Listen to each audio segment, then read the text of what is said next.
Hola, soy el pastor Carlos Villegas de la Iglesia Vida Plena Internacional. Bienvenidos a este programa donde vas a recibir una palabra de bendición para tu vida. Hoy quiero compartir contigo un tema que se llama luto y duelo, o duelo y luto. El orden de los factores no altera el producto. Para eso quiero compartir con ustedes en el libro de Génesis, capítulo 37, versículos 32, y vamos a leer hasta el 35. Dice así: y enviaron la túnica de colores y la trajeron a su padre y dijeron: esto hemos hallado, reconoce ahora si es la túnica de tu hijo o no. Y Jacob la reconoció y dijo: la túnica de mi hijo es. Alguna mala bestia lo devoró, José ha sido despedazado. Entonces Jacob rasgó sus vestidos, puso cilicio sobre sus lomos, guardó luto por su hijo muchos días. Y se levantaron todos sus hijos y todas sus hijas para consolarlo, mas él no quiso recibir consuelo y dijo: descenderé enlutado a mi hijo hasta el Seol. Y lo lloró su padre. Y quiero comenzar hablando acerca de lo que es el luto y el duelo. Pero para esto quiero entrar en un tema muy importante, y es lo que somos como seres humanos. Antes de entrar en ese preámbulo, quiero hablar de la situación que hemos estado viviendo recientemente, donde hemos tenido que ver a nuestro alrededor la partida de muchos seres queridos. Porque la vida del ser humano está creada con el fin de nacer, crecer, envejecer y morir. Sin embargo, ya hemos venido enseñándoles a las personas que simplemente este cuerpo físico que usted está viendo es un envase, un reservorio de lo que realmente Dios ha puesto en esencia, que es su espíritu de vida y el alma que ha puesto sobre tu vida o dentro de tu cuerpo. Pero el ser humano, nosotros, hemos sido creados con un sentido impresionante de eternidad. Es tanto que ninguno de los seres humanos andamos constantemente pensando en cómo nos vamos a morir. Uno no comienza a decir: a mí me gustaría, y no hablas de eso. Uno no comienza a decir todos los días: a mí me gustaría morir de esta forma, me gustaría morir sentado, o me gustaría morir ahogado o prendido en fuego, a mí me gustaría morir de una caída. No, uno no habla de cómo va a morir, pero de alguna forma sabemos que vamos a morir, pero no aceptamos el hecho de que tenemos que morir. Porque según Eclesiastés capítulo 3 versículo 11 dice claramente que todo lo hizo bueno Dios y que Dios puso eternidad en el corazón del hombre.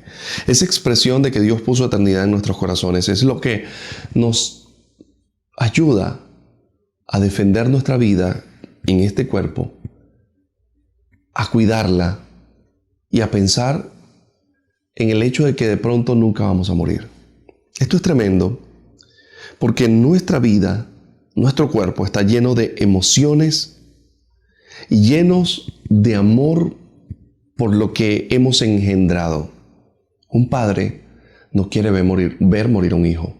Un esposo no quiere ver morir a su esposa. Una esposa no quiere ver morir a su esposo. Un líder eclesiástico no quiere ver morir a un líder que está al cuidado de él. Un pastor no quiere ver morir a su oveja. Un padre espiritual no quiere ver morir a un hijo espiritual. Lo cierto del caso es que hay dos tipos de muerte. Y la palabra muerte habla de una forma de separación. Por eso es que usted debe entender que primero que nada, Dios no es un Dios de muertos, sino que claramente dice que Dios es un Dios de vivos. Porque para Dios la muerte, es decir, la muerte física, no implica dejar de existir. Hay corrientes doctrinales que enseñan que cuando una persona muere, está preparada para ser aniquilada y para desaparecer. Pero esa posición es completamente equivocada. Y les voy a explicar por qué. Jacob, Abraham, Moisés, todos estos habían muerto para la época de Jesús. Pero en una transfiguración que ve Jesús, uno de los personajes que aparece es Moisés. De manera que lo que está diciendo Dios lo que está sugiriendo Dios en eso que pudieron percibir los discípulos y Jesús en la transfiguración es que Moisés estaba vivo, pero espiritualmente separado de la tierra. En tal sentido, la muerte es separación del cuerpo y del espíritu de esa persona del mundo de los vivos. Y cuando decimos vivos, de los que tienen cuerpo y que están caminando. Ahora, eso quiere decir que la muerte simplemente me separa de la vida humana, pero yo sigo vivo. Y esto es lo que quiero reseñar en esta hora. Lo primero que usted debe entender cuando alguien muere es que usted fue creado con eternidad y que es Dios quien le puso eternidad en su corazón.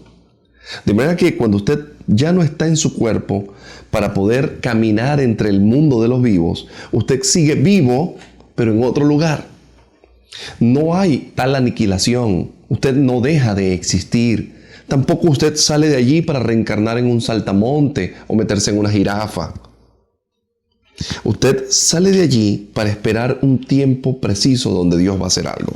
Ahora, habiendo dicho esto, tenemos un sinfín de malas enseñanzas eclesiásticas.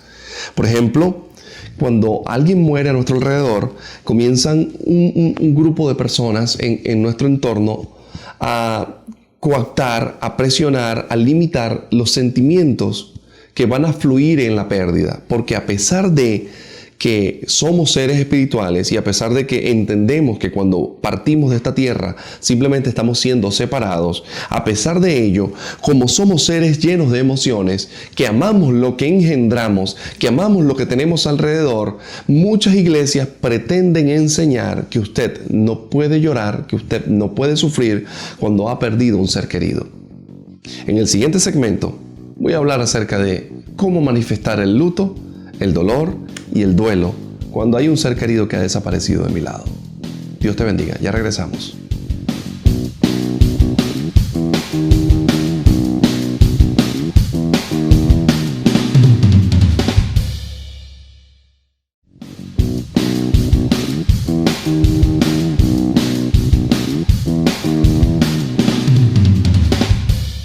Continuamos en este programa de la Iglesia Vida Plena Internacional. Gracias por estar acá con nosotros mirando este programa. Hoy estamos hablando acerca de luto y duelo. Decía en el segmento anterior que nos han dado muchas falsas ideas acerca de lo que es el luto y el duelo. Si nosotros podemos revisar lo que sucedió acá, resulta que el hijo de Jacob se presumió en ese momento que había muerto. Claro, había sido un engaño de sus hermanos para deshacerse de José porque le envidiaban. Sin embargo, a los ojos de Jacob había una realidad, y es que José había sido despedazado por un animal. Sus hijos agarraron las ropas de José, las llenaron de sangre de un animal y claro, José ya en ese momento había sido vendido como esclavo a Egipto, a los ismaelitas, y en ese momento le llevan las ropas a Jacob y le dicen: mira, ¿esta es la ropa de tu hijo? Sí. Bueno, ahí está, creo que el muchacho murió. Entonces, claro, a la realidad de Jacob, José está muerto. Y según lo que podemos ver allí, dice que Jacob rasgó sus ropas, lloró. Los hijos trataron de consolarlo, pero no quiso ser consolado por nadie. Y dijo estas palabras: yo voy a descender con este luto al Seol. Entienda la palabra Seol, lugar de los muertos. Es decir, me voy a morir, me voy a separar de este mundo. Y simplemente yo voy a vivir con este luto. El dolor era tan grande. Resulta que una de las malas enseñanzas eclesiásticas es decirte: un cristiano no puede estar triste. Un cristiano no puede llorar. Un cristiano no puede sufrir de esa manera. Y cuando tú estás llorando el familiar, siempre se te acerca una persona que yo no sé de dónde salen. Yo no sé si es que los mandan, los consiguen o los compran en eBay o los compran en Amazon. Yo no sé de qué fábrica salen. Esa persona que viene y te pone la mano en el hombro y te dice: no llores, varón, que tu familiar está con el Señor. ¿Tú crees que yo no sé que mi familiar está con el Señor? Por el amor de Jesucristo. No se trata de que esté con el Señor. Se trata de que ya no está físicamente a mi lado. Jacob lo entendió. Quiero, para estas personas que les enseñaron esta forma de religión, Usted debe entender que un luto que se bloquea es una depresión a futuro. Voy a volver a repetirlo. Si bloqueas el luto y el duelo, eso va a reventar en una forma de depresión, de estrés o de alguna enfermedad que se va a somatizar en tu vida. Por eso es que cuando hay que llorar, hay que llorar. Y la Biblia no prohíbe llorar. La Biblia dice, llora con el que llora, ríe con el que ríe, baila con el que baila. Mira, tú tienes que entender que si en este tiempo que estamos viendo tantas situaciones que hemos perdido gente tan valiosa a nuestro lado, cuando hay que llorar, hay que llorar. Sé que mucha de la gente que me está mirando ahora mismo han perdido seres queridos a su lado. Y de pronto, algunos que no tienen el conocimiento y el entendimiento del alma y del corazón humano, te han venido a decir, no llores porque ya está con Cristo. No llores porque tú eres cristiano. No te pongas así porque eso es falta de fe. Lloramos porque amamos. Lloramos porque extrañamos a la persona. Lloramos porque teníamos un vínculo con las personas. Lloramos porque nos duele. Por eso es que cuando vemos a un niño que muere en un hospital, en una clínica, aunque no sea nuestra familia, nos duele. Porque es alguien querido que se fue, no fue un animal. Inclusive, yo tengo una mascota, ella se llama Tasha. Ella es un personaje particular, cascarrabia. Pero es la mascota de la casa. Y cuando se ha enfermado esa mascota, nos ha causado dolor a la familia. Porque aún desarrollamos vínculos con los animales. Yo quiero que usted sepa que la base de todo dolor, de una pérdida, está en el vínculo. Yo quiero que si usted ha perdido familiares en este tiempo, quiero que si usted ha perdido seres queridos, amistades, y todavía no los ha llorado, yo quiero que usted siga el ejemplo de Jacob. Porque cuando hay un luto, hay que tenerlo. Sin embargo, los estudios dicen que los lutos o los duelos tienen fases. Algunos dicen que una de las primeras fases es la negación. La gente cae en un estado donde dice, no puedo creer que mi familiar ha muerto. Dicen que la siguiente fase es la fase de la aceptación, donde dicen, sí, efectivamente ha muerto. La tercera fase dice que es la fase de dolor y de ira, donde la gente se molesta con Dios. Y esto es interesante, voy a entrar en este tema. Cuando estas cosas pasan, generalmente el ser humano, para poder resolver aquí en su mente las situaciones que está atravesando, necesita tener un culpable para poder cerrar ciclos. Y una de las cosas que utiliza el cerebro es buscar un culpable. Entonces usted va a ver a esa mujer, a ese hombre, a esa persona culpando a un familiar. Mira, no lo viniste a visitar, nunca hablaste con él, ya está buscando un culpable. Estaba enfermo y tú nunca te apareciste por acá. O también va a culpar a Dios, te lo llevaste, ¿por qué me hiciste esto? Te llevaste a mi hijo, te llevaste a mi hija. Entonces, sí, nuestra mente va a buscar de alguna manera cerrar el ciclo para poder decir, esto pasó por esto. Porque cuando una muerte es repentina, caso por ejemplo de las pandemias, de las situaciones que se viven, y no hay un culpable, no hay nada, entonces necesitamos darle a la mente una razón para que ella comprenda la ausencia de este familiar. Usted debe entender que cuando se trata de muertes, a veces hay culpables y a veces no hay culpables. Hay muertes que llegan porque fue un accidente o por una situación, y hay otras que van y que vienen justamente por imprudencia, porque las personas se las buscaron. Me voy a poner un ejemplo claro. Una persona venía tranquilo en un autobús, el autobús va por su vía normal, viene un vehículo en otro lado, o se explotó un caucho, o se colió por lluvia, o lo que sea, y viene un accidente y dentro del autobús o del bus, alguien muere. Si usted empieza a revisar allí circunstancialmente las cosas, se va a dar cuenta que el chofer de pronto hizo su mayor esfuerzo para maniobrar.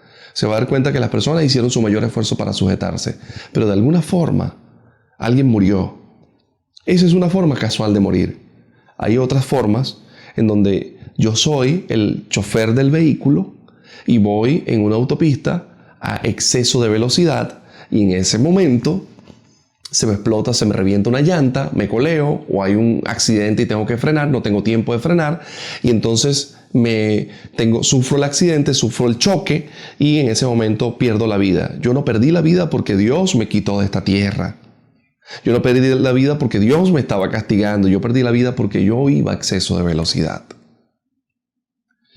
Cuando alguien pierde la vida porque está embebido en el alcohol, porque se estaba drogando, porque se arriesgó en una situación, no es porque Dios lo mató, es porque la persona se la buscó.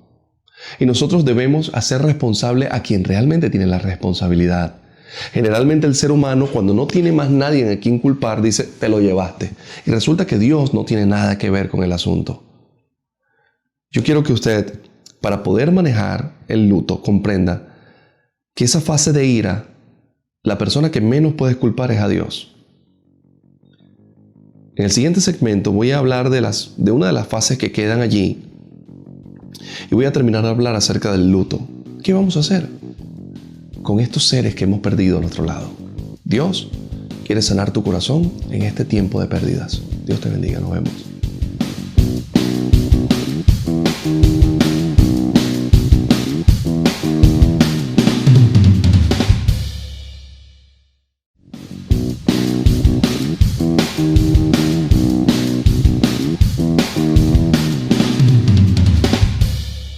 Continuamos en este programa de la Iglesia Vida Plena Internacional y hoy estamos hablando acerca de luto y duelo. Hay una diferencia entre el duelo y el luto, pero prácticamente su diferencia es etimológica. Sin embargo, el fin es el mismo. Ahora, veníamos hablando en el segmento anterior de que dicho luto o duelo tiene unas fases, tiene una cantidad de fases. Y habíamos dicho que teníamos una primera fase que era la negación, luego venía la aceptación, después teníamos la fase de dolor y de ira. Y la cuarta fase que viene en la manifestación del luto es justamente la fase de la melancolía y la fase de la negociación. Es en donde tú comienzas a entender que ya este familiar no está a tu lado y que debes aceptarlo y que debes negociar con el dolor. Debes empezar a aceptar el dolor como parte de esa pérdida. Es decir, pueden pasar años y años y años y tú vas a recordar a tu familiar y siempre vas a saber que ya no está, pero vas a saber que ya partió y que tú lo amas. Y entonces, ahora, ¿por qué le llamamos a esto la fase de la melancolía? Porque justamente en esa fase melancólica, usted va a comprender que va a tener recuerdos bonitos, recuerdos desagradables, inclusive se puede hasta reír acordándose de algo que su familiar, su amigo o ese ser querido hacía a su lado. Quiero que usted comprenda que en esta fase puede usted repetir o regresar a la fase de la ira, pero generalmente esta es una fase muy conciliatoria, donde la melancolía se va a empezar a mezclar con los recuerdos que usted está viviendo en ese momento. Dicen que esta fase es una fase prácticamente final del luto. Esto no quiere decir que usted no pueda tener un retroceso. Se dice que un luto sano puede durar un año. Se dice que un luto es patológico o es enfermizo cuando los episodios de llanto, de desesperación y de tristeza son iguales en intensidad al día 1 de la muerte. Es decir, si en el día 365, que corresponde a un año, yo tengo la misma intensidad de llanto y de dolor que en el día 1 cuando me enteré de la muerte de mi familiar. Quiere decir que probablemente yo esté entrando en el proceso de un luto patológico. Y ahí, como pastor, como orientador, como hombre de Dios, es donde les voy a decir a las personas que nuestra esperanza está en Cristo Jesús. Ahí sí vale decir, hey, tranquilo, no llores más, no sufres más, porque ya esa persona está con Dios. Ahí vale decirlo, porque ya ha habido un tiempo prudente para que la persona cumpla el rango de tiempo del duelo. Cuando Jacob va a la tierra de Egipto porque José lo manda a llamar, pero él no sabe que José está vivo. Jacob todavía tenía el dolor de la muerte de su hijo, pero no lloraba. Como usted no ve en el registro bíblico que José entró llorando en depresión como el primer día cuando se murió José. Jacob entra a Egipto tenía todavía el dolor, tenía todavía el recuerdo de su hijo, pero ya había superado la muerte. Porque es importante que usted entienda que cuando hay que llorar, hay que llorar. Porque llorar en los casos de pérdidas es salud. Lo voy a volver a repetir. Llorar en los casos de pérdidas es salud. Cuando un ser amado muere, hay que llorar, hay que aceptar, hay que recordar y hay que honrar la vida de esa persona. Cuando Jesús muere en la cruz, Él no quería que nosotros viviéramos llorando toda la vida, por eso resucita. Y nosotros, con la vida que llevamos, honramos la muerte y resurrección de Jesús. Si fue su papá, su esposo, su hijo el que murió, honre la vida de su familiar siendo una mejor persona. Honre la vida de su familiar haciendo las cosas bien. Mire, Jacob dijo, me voy a ir a la muerte enlutado. Este año 2020 nos ha dejado tantos vacíos que nunca van a poder ser llenados. Lo importante que usted debe comprender es que el lugar que dejó su familiar no va a poder ser llenado por nadie. Recibimos consuelo por el Espíritu Santo de Dios que está en nosotros. Ahora sí quiero decirte a ti que me estás mirando en esta hora, que si tú eres una persona que estás lidiando con este dolor sola, te voy a recomendar algo.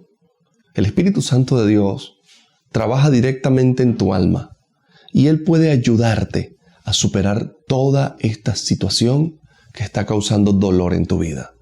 Hoy te invito a que tengas un encuentro con Dios. Hoy quiero orar por ti. Si eres de las personas que has tenido pérdidas y que todavía no las has podido superar o que todavía te duele mucho en tu corazón, quiero decirte primeramente que yo, como pastor, te entiendo. Sé lo que estás viviendo y te digo en esta hora, tienes derecho de llorar, tienes derecho de recordar, tienes derecho, pero también tienes derecho de superarlo. Hoy quiero hacer una oración por ti. Quiero que te pongas tu mano sobre tu pecho y que ores conmigo y digas, Señor Jesús, en esta hora yo te pido en el nombre de Jesucristo, en tu nombre, que me ayudes a superar este dolor que tengo tan grande. Señor, dame el entendimiento para saber que mi familiar está en tu presencia. Dame la comprensión y la fe para saber que esta persona a la que yo amaba ahora mismo está en tu presencia. Señor, dame la posibilidad de poder ser sanado, sanada en mi corazón. Hoy mi alma, Señor, se compunge por aquellas pérdidas que hemos tenido. Dios, en el nombre de Jesús, reconocemos que somos seres humanos. Pedimos perdón por no valorar la vida, por no entender que la vida es frágil y que debemos cuidarla. Desde hoy te decimos, Señor, que cuidaremos nuestra vida y la vida de nuestros seres. No como aquellos que con nervios y ansiedad lo hacen, sino que aquellos que lo hacemos con conciencia y entendimiento de que definitivamente la vida hay que cuidarla. Te damos gracias porque estamos aquí en este lugar. No sabemos cuánto tiempo vamos a estar acá, pero permítenos cada día disfrutarlo a plenitud para la gloria de tu nombre. En el nombre de Jesús oramos a ti. Amén, amén y amén. Me quiero despedir de todos ustedes diciéndoles, 2020 nos dejó grandes pérdidas, pero les voy a dar esta última palabra. Cuando cortas una rosa que está marchita, es porque detrás de ella viene el botón de una nueva rosa que Dios está trayendo en el jardín de tu vida. Quiero decirte, no te preocupes, porque vienen tiempos de consuelo y de gloria para ti. Se despide de ustedes el pastor Carlos Villegas de la Iglesia Vida Plena Internacional. Te esperamos con los brazos abiertos, con el corazón abierto, para que puedas recibir palabra de bendición a tu vida. Dios te bendiga. Nos despedimos. Chao.